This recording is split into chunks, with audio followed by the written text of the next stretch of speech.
basically about our campaign, Resist Glencore.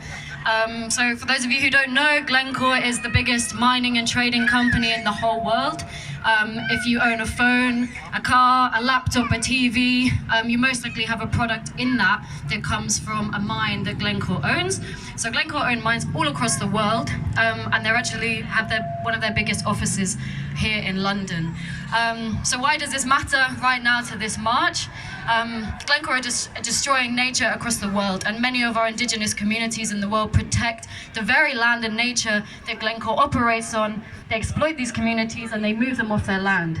But here in the UK, we are also disconnected from nature. We are also watching it being destroyed, and companies like Glencore, but also BP, Shell, Exxon, they all rely on our disconnection from nature for this to continue to happen. So yeah, it's just so incredible to see so many people here in solidarity with nature, because the more we can connect here, the more these companies cannot operate anymore. They rely on our ignorance, they rely on our disconnection from nature to continue exploiting people around the world, and for us to continue to consume these products as a society.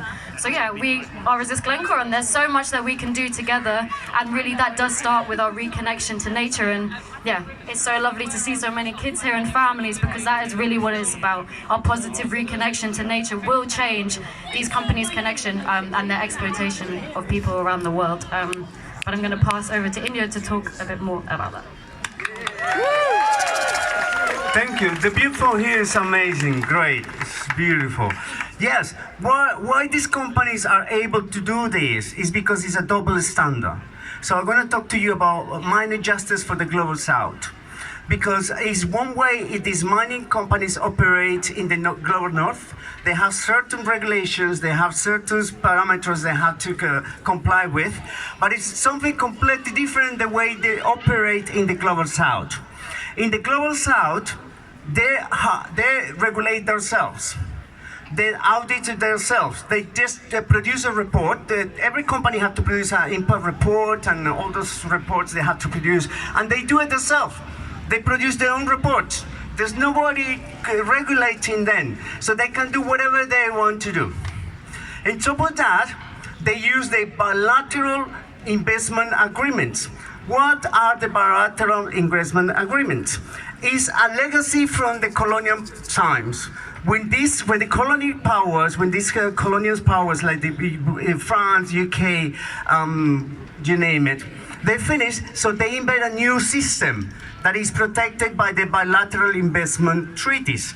It basically is that money is fresh. The most important thing is to protect the investment.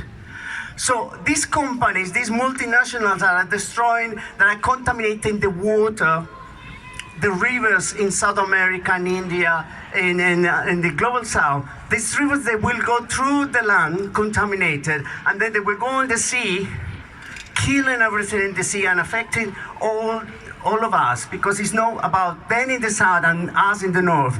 We are all together in this. So these bilateral agreement treaties, what they do is protect the money, and they might put money first. So that we need to do is to change the law of the land, this land, because this country has a country that have the less environmental protection in the world. For our system, the system that we live in this country, money is more important than everything. And I ask you, what is more important than everything? Life. We need to protect life, so we need to demand from our government to protect life. We need to change the law of this country. We need to demand. This is a great time because to engage. I know many of you don't like politics because politics sucks. Sorry, I shouldn't say. But we have to engage with them. This is the moment to go to there and demand then, what about the environment? What about the mining justice for the Global South? What about these issues that they are pressed? This is the moment, so we take them into account. But moreover, more important is that you have to engage. You have to grab power. Because this is a matter of power, you have to get there.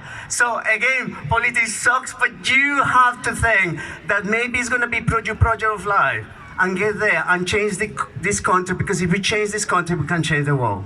Thank you very much. Thank you so much, Indio and Miranda. If we can change this country, we can change the world. And that is true. Don't be taken in by these people. Oh, what about China? What about India? We are here right now in London, the seat of one of the biggest economies in the world. We've got soft power, we've got financial power, and we demand our government uses that power to protect nature and restore nature now. So that's why we're here.